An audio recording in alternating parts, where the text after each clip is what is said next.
Tole je Subaru Trezia, prvi skupni izdelek Toyote in Subaruja, ki ga bomo kmalu lahko vozili Evropejci. V bistvu je Trezia bolj Toyota kot Subaru, saj ne ponuja odličnega štirikolesnega pogona, niti ne boxer motorjev, ponuja pa večino vrlin, ki jih običajno srečamo pri Toyotah. Naj vas zato športna, skoraj impresivna sprednja maska ne zavede, to je zgolj mali enoprostorec, ki je soroden Versu S.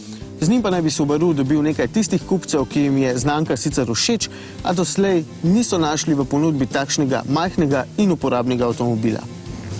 S svojimi 4 metri dolžine bo Trezia, ki se na Japonskem prodaja že kar nekaj časa, tako skakalo ozemlje ostalim malim enoprostorcem, kot sta Honda Jazz, Nissan Note in ostali, torej avtomobilom, kjer je najpomembnejša prostornost in seveda prilagodljivost.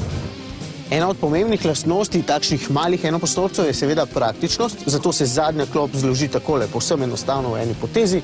Prtljažnik v osnovi ponuja dobrih 330 litrov, oziroma skoraj 1400, če so naslonjala zložena takole.